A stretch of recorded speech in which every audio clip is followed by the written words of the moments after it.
Hello and welcome to our last and final session of Gameform. My name is Carolyn Furman and I am an MSA candidate at Quinnipiac University, and I am the co-chair of Breakout. This panel will cover financial technology and innovation. Our moderator for this session is Gaetano Tony DiPietro, Executive Director and Global Head of Client Services for IHS Markit. He is experienced in fostering substantial business growth and optimizing operational and financial performance while being knowledgeable in operations management, organizational restructuring and development, team building, and financial analysis. DiPietro leads the global customer service team for the tax solutions group within platforms and regulatory compliance business.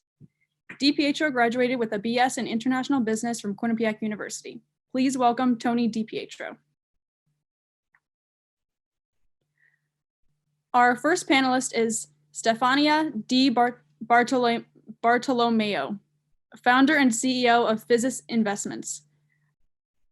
Bartolomeo started Physis with the intention to bring greater transparency and financial industry to help investors understand, track, and measure the impact of their portfolios. She graduated from Harvard University with her master's in sustainable innovation and finance. She is licensed and certified in FinTech Foundation and application from the Wharton School of Business online. Please welcome Stefania Bartolomeo. Hello. Our next panelist is Ron Vickery, Senior Sales Leader for ServiceNow. Vickery is a sales and management executive with domestic and international senior level experience spanning 25 years in the high-tech industry.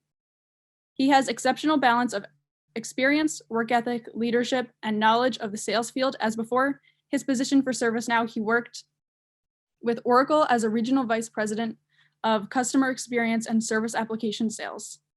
Vickery graduated from LSU with his degree in marketing. Please welcome Ron Vickery. Hello all. Our third panelist, Elaine Villa-Obusan, head of retail marketing for Amundi Asset Management. Villa-Obusan is an accomplished marketing leader with over 15 years of experience in financial services, focused on driving growth and supporting business objectives. Prior to her time with Amundi, she was a marketing consultant for Wells Fargo Asset Management, where she developed marketing strategies for the launch of Remy, a customized, separately managed accounts platform. Villa-Obusan graduated from the University of Western Sydney with a focus on business, marketing, and land economy. Please welcome Elaine Villa-Obusan. Our fourth and final panelist is Allesandro Vigilante, Vice President of FinTech and Emerging Business for Fidelity Investments. At Fidelity, Vigilante focuses on partnerships, strategic investments, and acquisitions to accelerate and stretch Fidelity's growth strategy. Prior to his time at Fidelity, he was the founder and managing director of ProSauce Ltd., where he was an advisor for a corporate innovation. Vigilante received his MBA in business from SBA Bocconi and a master's in industrial engineering. Please welcome Allesandro Vigilante. Hi, everybody. Thank you all for being here. As for our listeners, please stick around after this session as we will announce the winners of the Global Portfolio Competition Award ceremony. Now to you, Tony. Thank you, Carolyn. I'm sure it wasn't as easy as pronouncing some of those names, so you did a great job. Thank you. And I want to thank Professor Killick and all the students who helped put this forum together. I know that every year you guys work very hard to put this together with such a global presence of not only the attendees on the college side, but also on the panelists. So I want to thank my panelists here today for their time and effort. And you heard some of their incredible experience that they have. And so hopefully we'll give you some insight today into, FinTech. What is FinTech? Financial technology, and we can go so broad, but we're going to try to focus on the financial services area and all the changes that are happening. I'm sure that a lot of the buzzwords that are out there these days, crypto, blockchain, NFT, but we're going to focus a little bit more on what we're seeing in our spaces across the board here. So why don't we start with that? Why don't we start with what is financial technology? Maybe Elaine, I'll kind of pass it on to you. Tell us, what does that mean in your world of, marketing and others? Sure. Thank you and welcome everybody. It's nice to virtually see or listen to some of you. So FinTech is really what? Short for financial technology, right? It's a catch-all term for, what it's used for augmenting, streamlining, digitizing, and disrupting traditional financial services. In my industry, in the asset management industry, we really rely upon FinTech to assist all facets of the organization, from portfolio management, back office operations, to marketing and sales.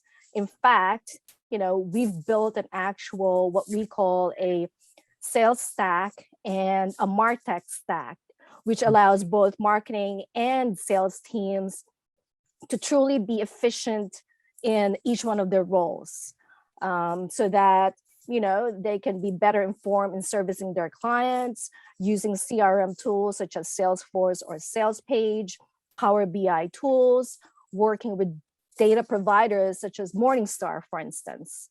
And on the marketing front, we use marketing automation tools such as Marketo, Salesforce Marketing Cloud, social engagement software such as Hearsay, Live Social, to provide engaging, intuitive, and personalized online experiences. Our clients are financial advisors, after all, institutional investors.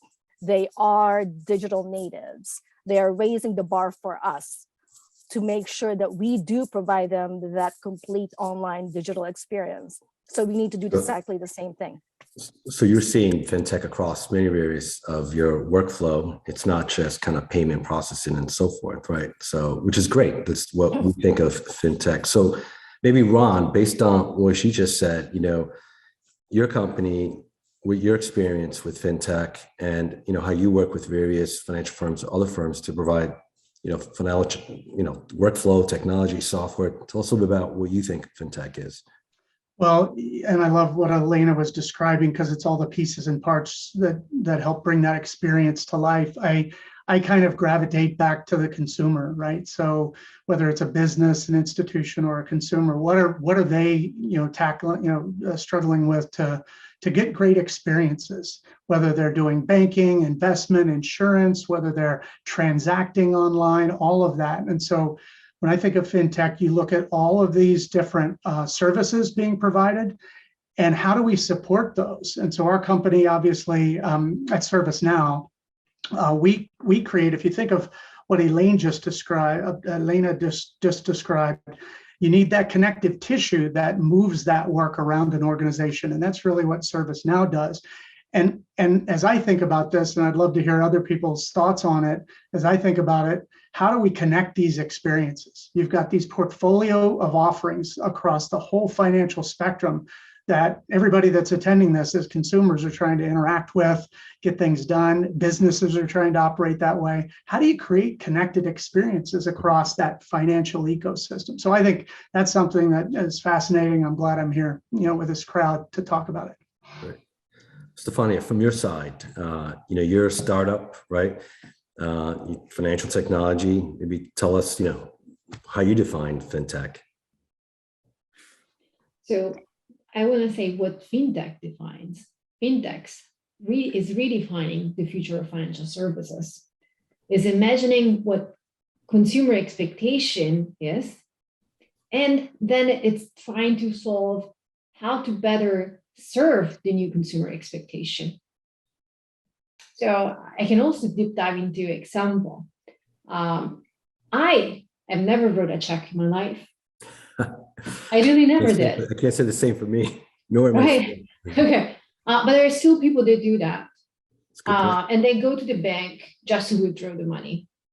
Now, FinTech, it's meant for the next generation. It's meant for people, they want a simple user experience, something fast, that avoids to waste time to go to a bank just to transaction money. So FinTech is redefining what financial service means. Got it. Thank you. It's interesting. I bet you if we took a poll of the students who you all looking there, I'd be curious to know how many have written a check.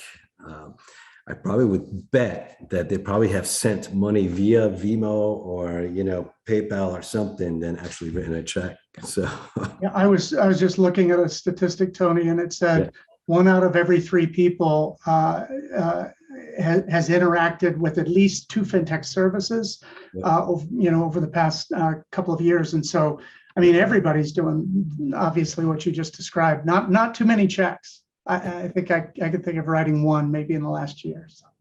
Again, it's amazing because the revolution of the banking industry, the financial sectors, right, is completely changing. But then what kind of Elaine and Stefania was saying is about there's other areas of fintech when we think of fintech, right? So Allesandro, from your side, what kind of exposure, how do you define fintech? What have you seen on your side? I think, Tony, that the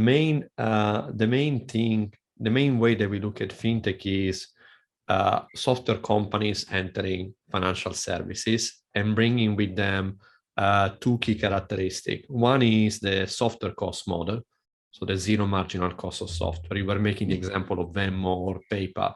Every single transaction that happens there is basically at zero marginal cost. What that means is that all that is happening is that it's one more CPU cycle that costs approximately 0. So if you build the software the right way, whether it's 1 or 20 billion transactions, the cost is going to be the same. And the second thing is the software development practices. So in traditionally what we've seen in financial services is that you start very much from the regulation. You start, for instance, building products in silos because they are regulated in a different way, as opposed to the way that you develop software, which you start with personas, you start with agile, you start with the storyboard, and so on, and then you go down. Look at, for instance, how money transfer works with Venmo versus a traditional bank. In a traditional bank, what do you do? The routing number, the account number, it's all the regulatory stuff. Yep. In Venmo, what do you do? Take a picture of a QR code, a handle, an email address, a mobile number. So you see the extreme difference in bringing those software development practices and cost models here. Oh, thank you. And to that end, just really quickly, that whole concept of self-service, we work with, we have a customer, Swiss Re, which is a large insurance company, international insurance company. They handle 66% of their annual inquiries via self-service. And so to what Allesandro is describing is that's the preferred method, and that's why their customer satisfaction rate has gone up by 20%. Is everyone's trying to drive not only great experiences, but great efficiency inside, for the zero cost model that he was just describing. So that's a really great point. I think we're seeing that. That's an interesting, that interaction, right? So how, going to the bank is really more the mobile app is the interaction, and so important for the consumer side. So let's talk about, competition in financial services. So with all these, again, from a workflow to a payment process, efficiency. So Stefania, maybe from competition perspective, what do you see coming from your side of the world? So the world really runs fast, and so every company should. Although we see that it's not as easy, especially for large corporation, to satisfy new investor demand. So fintech is bringing innovation, but not all this innovation is happening from traditional players, which leaves to 2 options to big traditional players. One, to partner or acquire with companies that are fast developing and are finding solution to really satisfy this new investor demand for simplicity, for transparency, for immediacy, or they can build an in-house system of innovation, but it's never that easy. So the competition in the fintech industry, it's really happening in the sense that large traditional players are trying to catch up with the fast-pacing world, and they probably can't, so they partner or acquire other companies. But also this leads to a huge opportunity for a market where startup can fast grow and fastly acquire new clients in market space. So the world is really changing, but this is not just happening in the fintech industry. This is pretty much happening almost everywhere. Yeah. Yes. Good point. Elaine, on your And side, can I also mention something very important? So expectation. We talk about clients' expectation because the financial service is meant to serve clients, is meant to simplify the life of people. Okay, and sometimes we believe that the status quo is good enough.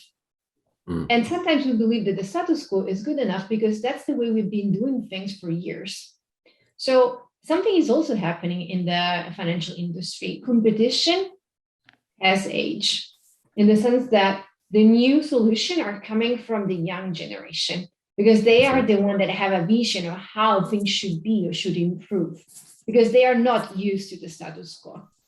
yeah, I think I agree. And probably some of these students, if they were able to speak right now, they probably agree. And, going to your point about technology is moving so fast that some companies have to acquire it in order to stay competitive, right? Elaine, do you want to elaborate on that? No, that's actually, that's really happening. And it's definitely the M&A transaction over financial services has really increased over the past couple of years.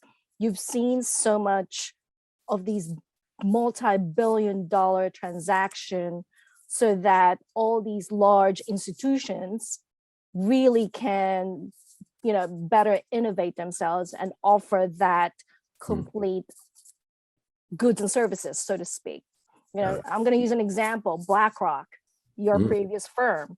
Sure. BlackRock purchased Aperio, which is like this really small, a lot smaller, innovative portfolio customized solution platform 2 years ago. Now they're able to really provide this customized solutions for their clients, right? So I think that's what's happening as well. It's creating a lot of M&A all around the industry. Yeah.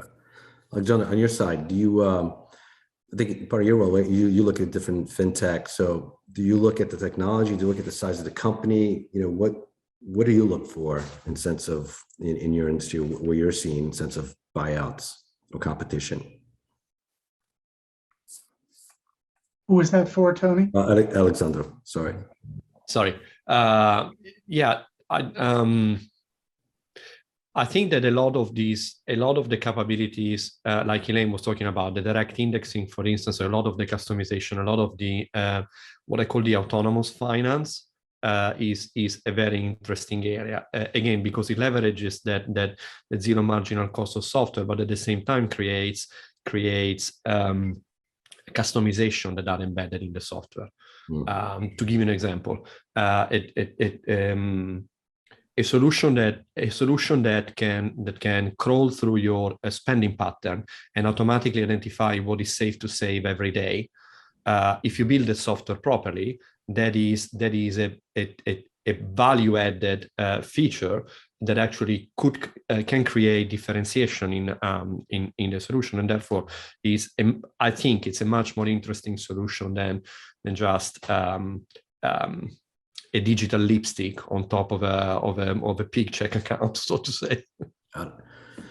Ron, on your side, you guys provide software, right? Well, and I'm listening to Alejandro and completely agree. And we're applying, that AI technology and machine learning to help. And also, there's process optimization. So systems, including ours, that can actually look at a process and be able to, using AI and machine learning, see where the process is broken, not just where the technology isn't performing adequately, but in the flow of work, where that process is broken, and make recommended solutions on how to address that. So I think to the point that's being made across the board, how do you continue to drive faster, more efficient experiences that end up being what everyone wants, and doing it at the least cost, because competition is going to drive that. And I would also, Tony, probably piggyback on what Stefania was saying in terms of the experiences and what is happening in other industries. And this is what I mean by bringing the software development practices into financial services. Take ACH. Why, when you transfer money from a bank account to another, takes 2 days? because there's a messaging that is going through a messaging system, and the settlement. So that message basically says this amount of money is moving from this account to the other, from this bank to the other, and so on. And the settlement of that, which is happening at the Fed level, it is not in sync with the message. If you look at from a customer perspective, that's like, I'm sorry, that's your problem. How is that my problem?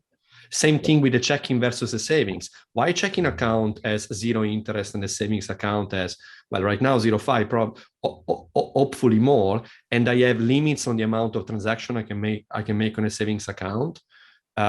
Why is that? And all of these things, you see that when a software company comes into our industry, they're like, well, all of that nonsense that started bottom up, I'm actually going to completely change and look at it top down. So solutions like, well, that ACH settlement that happens 2 days after the message, well, let's see how we can manage that risk of actually the customer that transferred the money not having that money in the first place, because that's why the settlement follows the message and does it, and it's not the same. So those are also solutions that are interesting, I think. Actually, sorry, go ahead. No. I was just gonna say. I mean, when Ron mentioned that the AI aspect of, any software out there, right? And I think the AI from a marketing automation point of view allows us, from a content producing side of marketing, serve better content, so that if a financial advisor is really completely interested on reading on what's going on, how fixed income is being affected by the rising rate environment, we'll be able to serve better content when it comes to, specific funds as it relates to, a range of fixed income products. So the AI built in behind any marketing automation platform allows us to do that. So I think when it comes to the competition, I mean, that allows us to really hone in and make that customer journey, so to speak, a lot shorter when it comes to giving our sales team better information. So you're not crunching the numbers anymore. You're using the data out there that's being crunched with the technology. Stefania, you were going to say something as well? I wanted to say something that came to my mind while Allesandro was talking. Sometimes current solutions are also a solution that were meant to be compliant with regulation. So it is very important that, especially for new startup or new ideas, we have the opportunity to elaborate them, to develop them, not really focusing on strict regulation. So FinTech sandbox environments are actually key to keep evolving in the FinTech industry. Yeah, because Alessandro, you were saying, all the codes and how a wire transfer works, that's also because of regulation. Yeah. And we know the government is looking at regulations outside of the banking industry, right, when it comes to the other crypto area. So, well, I think that's the balance in this, especially in financial services and some other industries like healthcare and such, where information is key. How do you balance the agility to be able to build on the fly, to keep things new and competitive, quick turn, kind of agile development, and rationalize that against an environment that also requires that to be hardened and secure. So I think that ultimately, that's what you're describing there is kind of the balance between those two. Is how do you give someone all the opportunity to create and stay innovative, but also in this space make sure that it's being done safely and securely. So, well, in the case of crypto, first we started with the crypto, and the regulators trying to follow up, which can be a solution, maybe. Well, what if the regulator decided all of a sudden that crypto is not a thing? Right. So let's stay on that topic, and I'll point to Allesandro. When it comes to banking apps and a little bit of crypto, what's your intake if banks don't adapt to this crypto area, or this new method of, like you just said, of money transfer? I think I love that we are going straight into the future. Well, after all, we are here for the students, so that's the topic of the day. Let me say, I think about it in there's probably 3 points that I would make. The first one is that I think you need to separate the tokenization with what is the asset that is being tokenized. And today, mentally, it's very hard because we have that link one-to-one. Is a picture of a monkey worth $300,000 or not? Is something that we made up that has the only characteristic of being scarce and being unique, like Bitcoin? Does it have value or not? And we engage in that debate sort of as if tokenization could only be applied to that. And I think that the first step is to separate the two. Let's not debate about the underlying asset. I think that debate is still open, and I'm not sure exactly when that is going to end. But tokenization itself makes perfect sense. In the example that we said before in the ACH, in the money transfer, tokenization actually eliminates the need for a message and a settlement happening in two different channels, because probabilistically speaking, the settlement happens during the message. Yeah. The money is moving in a single ledger from a wallet to the other. You can apply the same to securities. And once you do that, imagine the possibilities. Today, how do you think about liquidity? Why do you need to pay your grocery in cash? And why, when you swap an Apple share for a Tesla share, you have this intermediary state, which is cash? If everything was a token, you could think of actually swapping a token for the other. And you could think, actually, how about paying my grocery with a fraction of an Apple share? Or with all the taxation and so on that happens.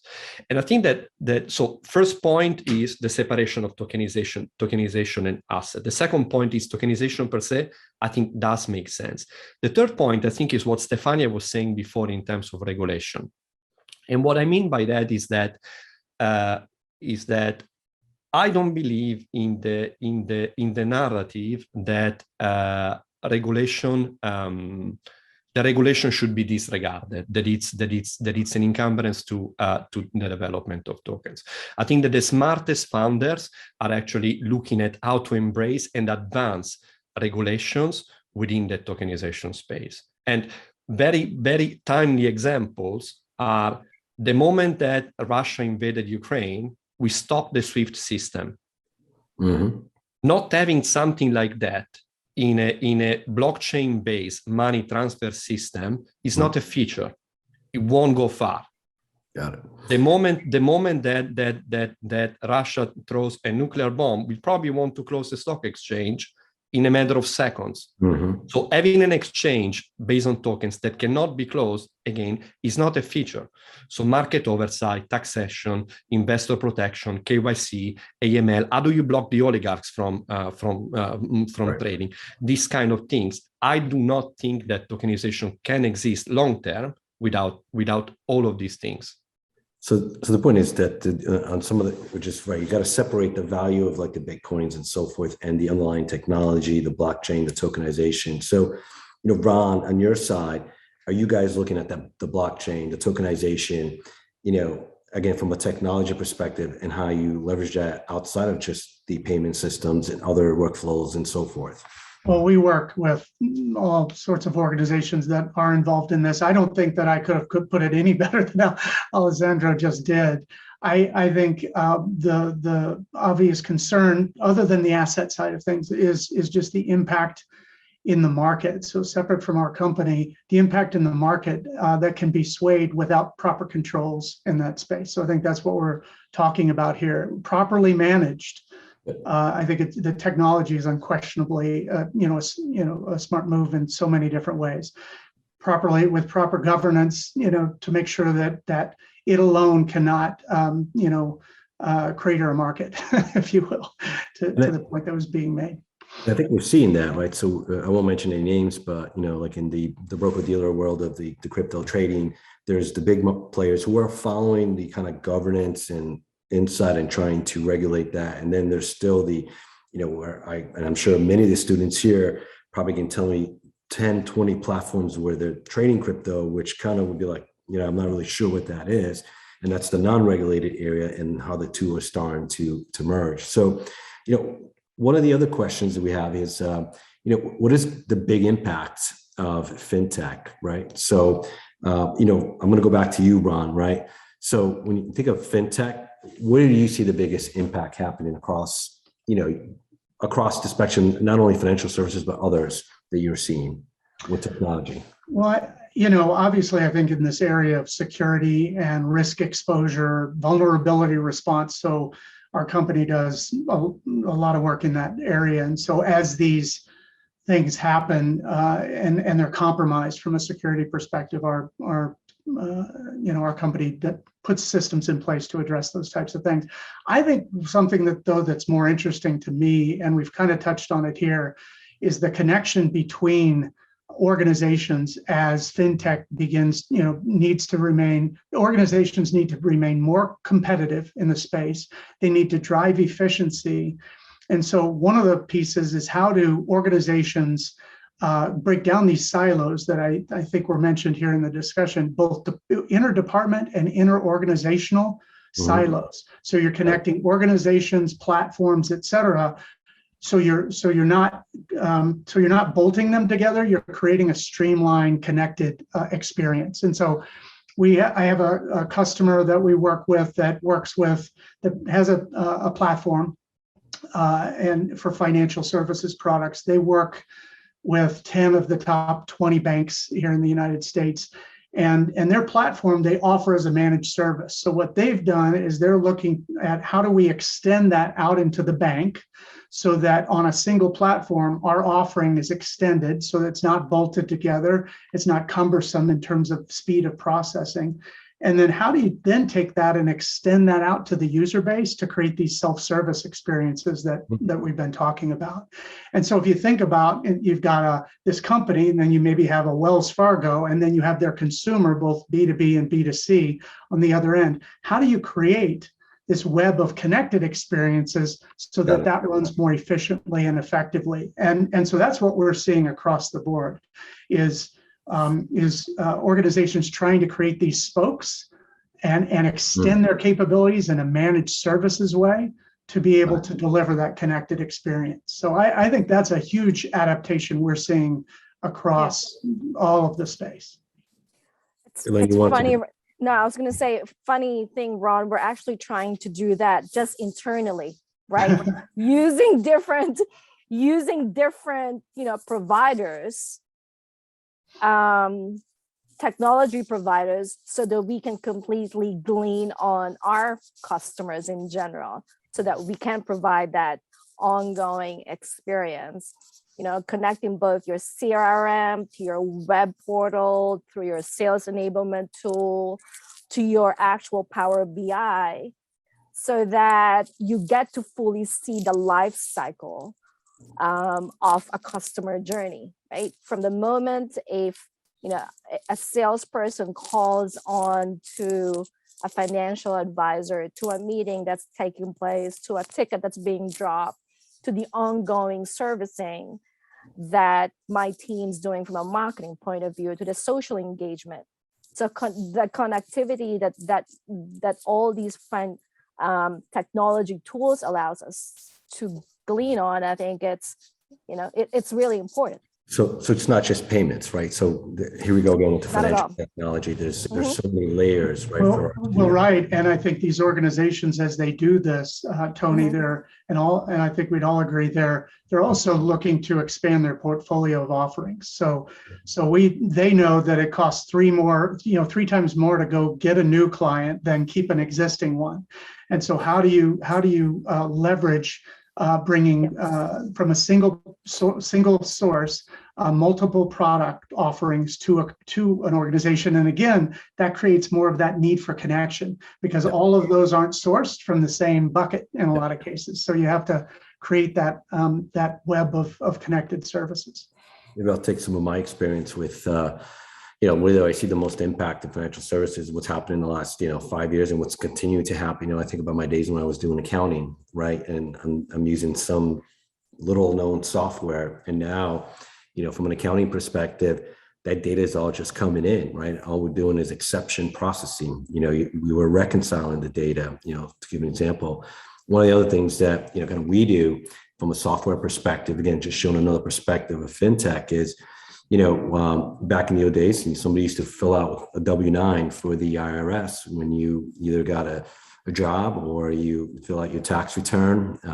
We now provide technology where our clients use, their end user. If you open up a bank account or you open up a brokerage account, you're filling everything online. Our technology is behind the scenes there, validating your W-9. So it's different aspect of it. Even on the, maybe on the security side, we think about how settlement of trades, you used to take T+3, we're going to T+1, and, it should be a matter of time when it's matching and cash movement happens instantly. So maybe we'll stay on that one more. Stefania, from your side, anything else you want to give on impact? Tell us about maybe, kind of like what your firm does and how you're impacting the technology side. Yes. So I really think that FinTech is taking the industry to places that people will never even think about it, even a few years ago. Mm-hmm. For example, I specialize into investing and sustainable investing. And if we think about the portfolio narrative, since investing was born, the only thing that people will know was financial performance, alpha, beta, Sortino ratio. But there is so much that really is going on from the moment you start investing your money into the capital market, and no one is telling you that story. So FinTech now allows you to really understand how your money are making a difference, how your money are protecting the environment. My company, for example, we do provide information to clients so they can really understand even how many hires they had, the company in their portfolio had since the day of the first investment. So it's connecting information and giving those information to the client so that they can really have a totally different investment experience. So it's not just simplifying the process of investing, it's also adding a different storytelling about portfolio and portfolio management. And this is one of the things that FinTech is doing. So the impact is really huge, and we are just starting to see the results. Like FinTech is really just right now happening. I have no idea where this is going to go in a few years, and I believe that the students probably have an idea better than I do, because you guys will be the one really progressing here. You will be the one with an idea, making it a product and making it a huge company, maybe either to compete with traditional players or to be acquired by traditional players. Yeah, that's actually a good point. So I think just to mention, so the biggest really impact of FinTech is to allow people to dream about improving the financial services in ways that we cannot even imagine right now. And I love what you were saying, Stefania, earlier about all these new ideas. I think about how long I've been doing this, and I've got such fixed mindset at some time. But you have, like you said, the students that come to this, and they're going to be the innovators. They're going to look at, what problems are to solve, and be able to architect the path to solve for those. So I think it's a wonderful notion there. Well, let's stay on the students aspect of it. So, first of all, who knows if it'll still be called FinTech, right? We're still the tip, and it could be called something else in the next couple of years. But from the students' perspective, what should they be preparing for if they want to go into this industry? Maybe I'll start us off. If I think about, what kind of talent am I looking for? I manage a client service team, and we provide software, and, a business major or computer science, right? To me, I don't need somebody that can program, do codes, because that's not what I do. We have that whole department that does that, right?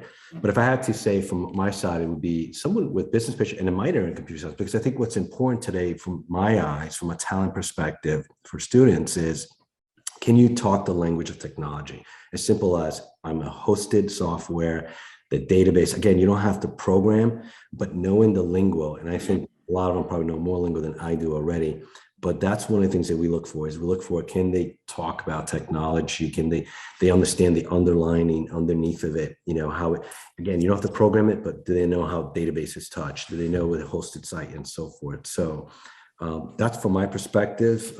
Maybe I'll go to Allesandro. When you think about talking to students to get them ready into FinTech, what do you see from their side? I like, Tony, the way that you described it, and it's really this connection between technology and business models. And on the business model side, I'd say it's about having a framework in mind on how to explore new business models, how to, for instance, look at value networks, how to look at flow of money within those business models. On the technology side, I completely agree with you. You must be able sort of be full stack as in from the business down to the tech. I would argue my latest hire, I was asking her, how do you feel about data? And she was like, well, last summer I taught myself Python because I think that you can do such cool things with it. And I didn't ask for Python specifically, but I think that on the technology side, what is important is this curiosity.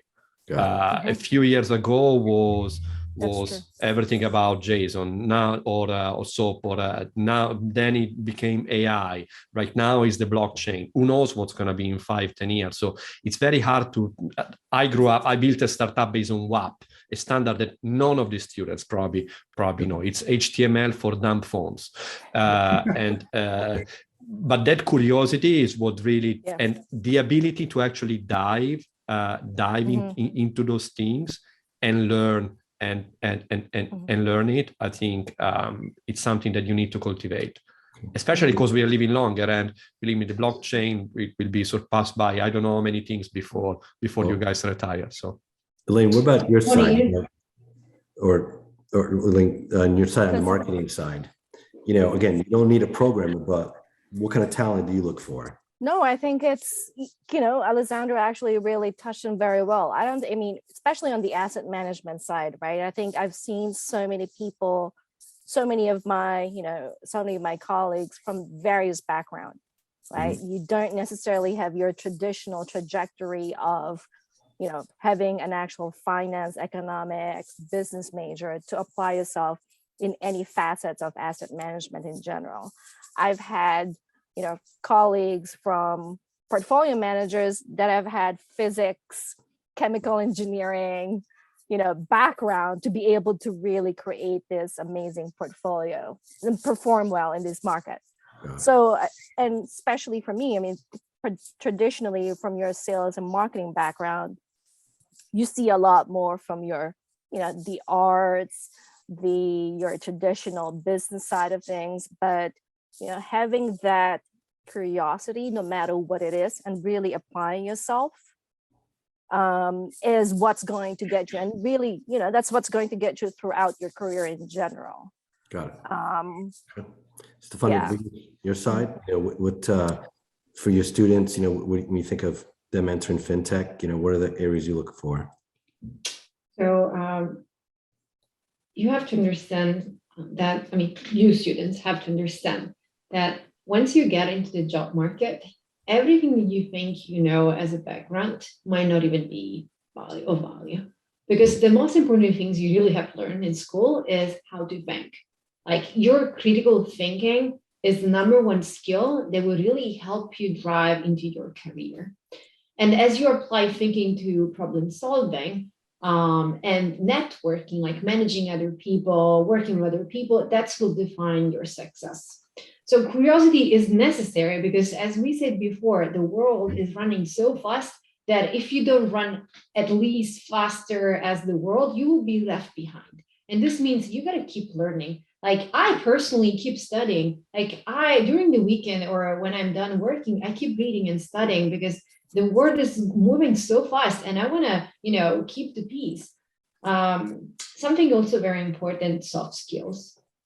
Too often we underestimate the importance of soft skills, and they will really, and keep evolving your soft skills. They can be public speaking or anything, like really keep emotional evolving intelligence. and improving.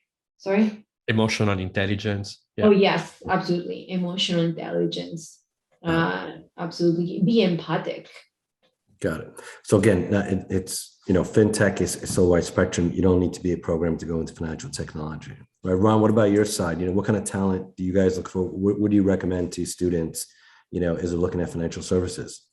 Everything that every one of the panelists talked about is exactly adaptability, problem solving, ability, think about things that a computer can't do easily or can't do well, because technology is going to continue to advance. And those are the things really to train yourself on, which includes the soft skills that Stefania mentioned, which is ability to communicate with empathy. So as you're taking these great ideas and these opportunity areas and you're architecting them and designing them, we're constantly looking for people who can problem solve and then communicate across a major, an organization, and be able to understand everybody's point of view and bring people together around a common goal and those things. And so all of that and that was touched on here is exactly it. And it's interesting because it's less about technology and more about how to apply the good technology knowledge that you have. So. Good. Again, no bias to any of the programmers out there who are, computer science majors, and, but again, really, there's a spectrum here within the financial services that you could go into. All right. So we do have a couple of questions that came up. I'm going to bring them up here. And let's see here. What are your opinions on new ways of payment processing, such as pay now, pay later? Allesandro, maybe I'll go with you since you're at Fidelity there. Pay now, pay later.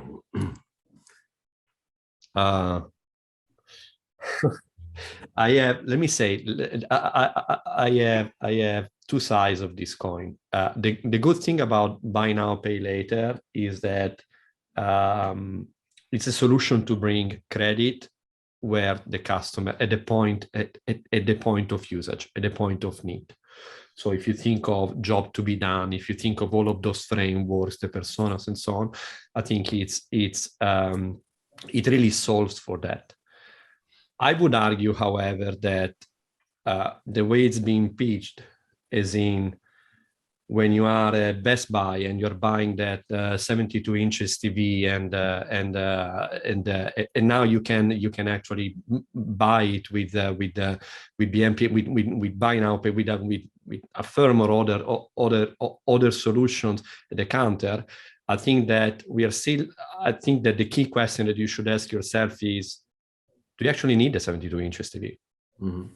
Are you spending money on things that you actually do need, or are you spending money on things that? So, and I think, and if you see the debate online, is very much about this. Should it really be buy now, pay later, or should it be save now and buy later? I save the money now and buy it if and when you can afford it. So, Elaine, which really speaks across it really speaks across just culturally, a leveraged society, right? So are we putting ourselves in a position where this ends up catching up with us in terms of, having to get financial help if you overextend? So I think it could be good as long as it's done thoughtfully. Is the only thing I add. I love that summary, Ron. Elaine? And I'll add that yes, I do need the 72-inch televisions. Yeah, me too. Sorry. Elaine, Stefania, any thoughts on, buy now, pay later? Take that as a no. You want to go first because no. Okay. So I personally believe that this is totally crazy. In the sense that you can only spend the money that you can afford spending. And saving, it's like the first way of investing. So I just, and this goes back even to the idea of FinTech. Like sometimes we have to build a better world. Like FinTech is here to build a better, more efficient world. If we let people spend money that they don't have, are we really building a better world? Mm-hmm. So I am not so excited about the solutions that are coming out regarding the specific FinTech application. Well, maybe this will runs into kind of, crowdfunding too, right? The whole financial sectors and how the crowdfunding has happened, where people can technically buy into a firm, and maybe get some dividends later. Maybe just a highlight on that, your thoughts on crowdfunding. Elaine, do you see a lot of that in your world? Not in asset management, not in my world. Okay. I see it a lot in the startup world. Right. Some companies that might not get money from VC, they decide to go with crowdfunding, or they might just decide to go with crowdfunding. there are pro and cons, of course. Mhm. But it's democratizing access to investing as Correct. well. Yeah. So, and and the crowdfunding is regulated. So going back to what Allesandro was suggesting before, so regulators should not limit innovation, but regulators should be present to make sure that innovation happens in the right way. So I believe crowdfunding is happening and is happening in the right way. And it's definitely a new instrument to finance new projects. Got it.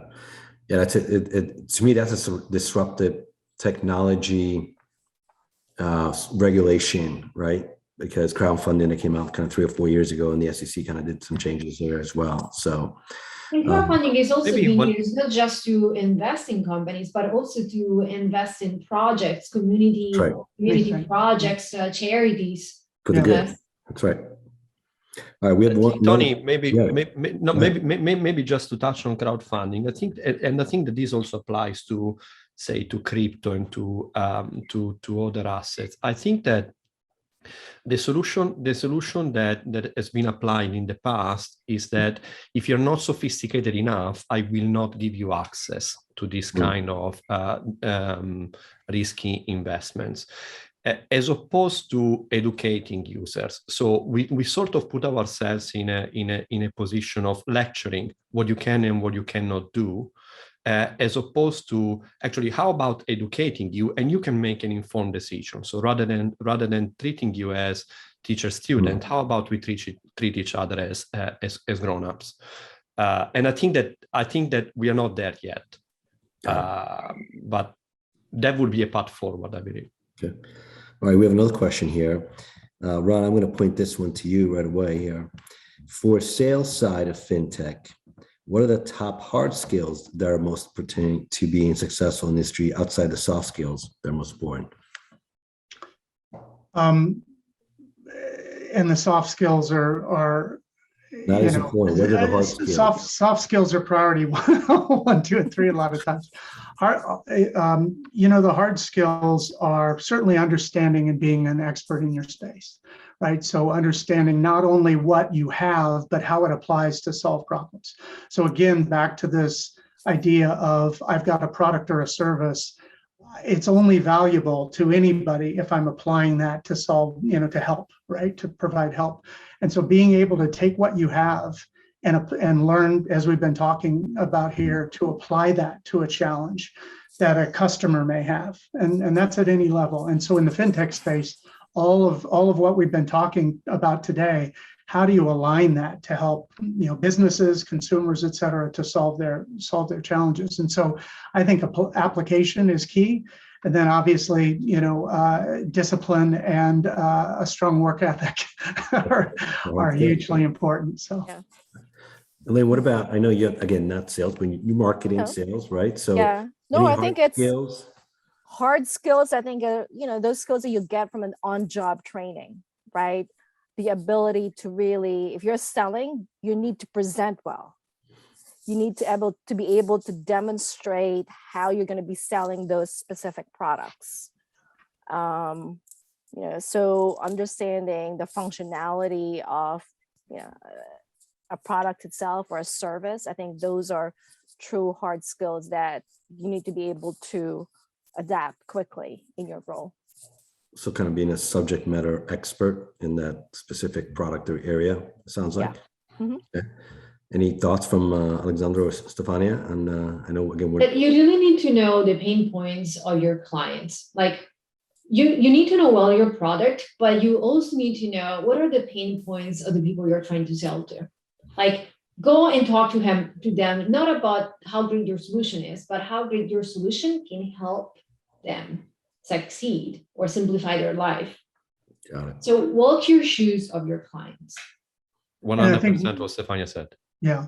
And I think what I see over and over again, Tony, and we've probably all seen it, because we've all been recipients of someone trying to sell to us at any given time, is just continue to ask questions to really get down to what Stefania was referring to, et cetera. Don't look at the surface level challenges, because some of the things that you might have to offer, you really need to dig down and figure out what are the core issues. peel back the onion so that you can get to the core need before you start pitching something that you have. It ultimately will go better for you if you take that. It's funny you actually mentioned that, Ron. I was just on a sales call with our sales team a couple of hours ago, and we had a portfolio manager talking about, from macroeconomics point of view, what's going on in the markets, how a core bond fund is literally going to solve whatever it is that's going on right now, right? And so, this particular salesperson is actually asking the questions of, what is your duration right now? Where does that fit in within your overall portfolio? So listening in and asking the questions in terms of, those pain points that will trigger that next sell, that listening skill set, I think it's key. Yeah, probably. Guys, if you want to be in sales, you have to be persistent, because you might not sell the first time, you might sell the second time, but maybe not even the third time, but you're going to build a relationship. So be persistent. Yep. I mean, if I had to divide between the two, soft skill, is being really good at selling the product. The hard skill to me is, I think what you guys just said is, are you listening to what the client is saying as you try to understand what products or solution you put in front of them, which is what we do every day. You got to think about their impact and their process on their side. So we have a few minutes left, so we got a couple more questions here. I'm going to have to throw this one back at everybody here because I think this one is interesting. So nobody really liked the question before about, buy now, pay later. But so they're asking here, well, why do credit cards then exist?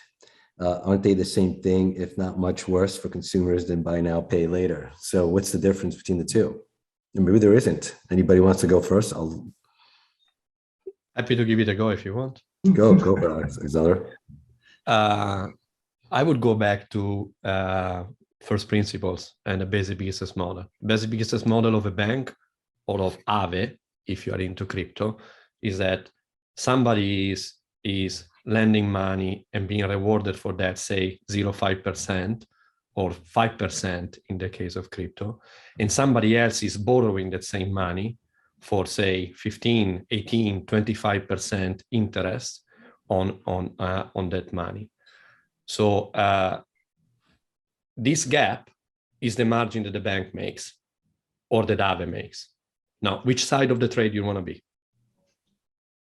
Because there's one side there's one side that is making money and the other one isn't.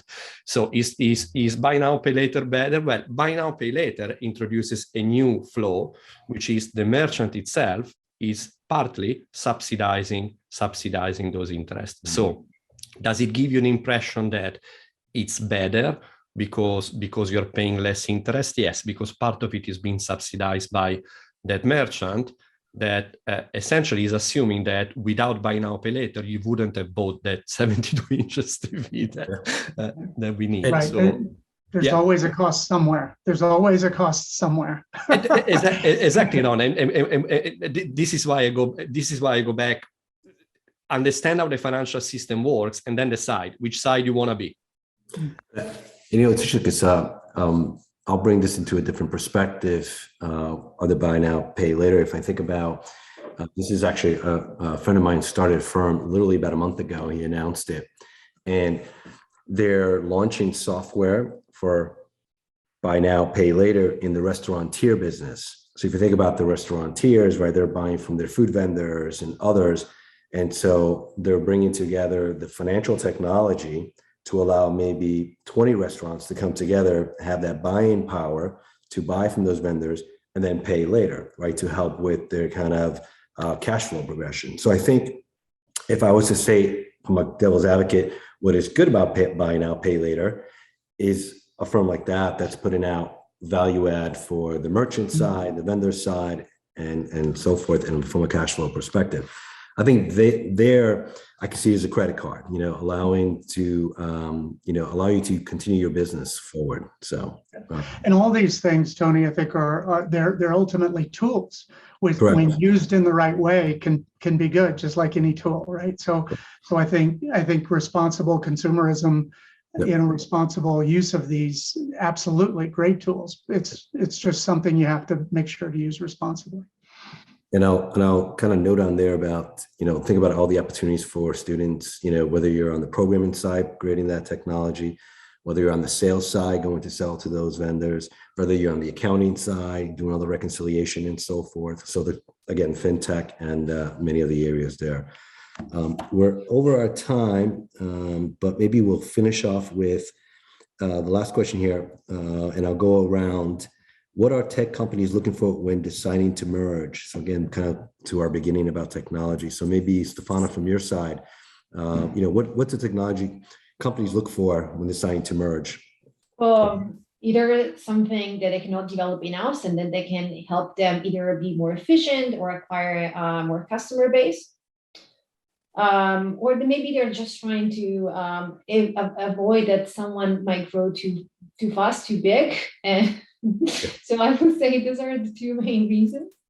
Yeah, from my side, I'll say that probably what I've seen companies, and you know, going back to one of my own firms, is technology moves fast, and you know, are you willing enough to put the money and effort and return on investment, or do you just go out and purchase that technology and move forward? Ron, from your side, what do you see? Yeah, having been at Oracle, ServiceNow, many tech companies over time, it's done for different reasons. Some of it's through technology acquisition. Some of it is buying market share. So at Oracle does that every day, all day long. While I was there, they'd buy a company just to buy market share, sales revenue, and a sales organization. And the technology was ancillary. So it's done for different reasons. I know when our company acquires, we take more about the technology and then we re-platform it on our platform as opposed to bolting it on. So everybody kind of does it for different reasons. That's some of them. Elaine, from your side? I think it's, you know, especially in financial services, right? In the broker-dealer, within the broker-dealers, they really do it to overtake the competition. You know, you take UBS buying Wealthfront from their robo-advisor point of view, or technology. Purely for that. And you've got Morgan Stanley buying Eaton Vance so that they can, you know, bolt on the actual products and services, but from, you know, the Eaton Vance, the parametric side, from a wealth management solution side of things. So it's really, you know, overtaking the competition in general. So Alexandro, to finish us off, your perspective on merging. I think everything that has been said. It's the distribution. It might be a better margin. So it's all about synergies, I believe. Great. Well, thank you. I think we've come to our time. I see Carolyn is back on. Again, I want to thank everybody on the panel. Thank you for your time, to all the students who attended and the students who put it all together. Thanks for having us. Amazing. Thank you to all our panelists and our moderator. Everyone have a good night.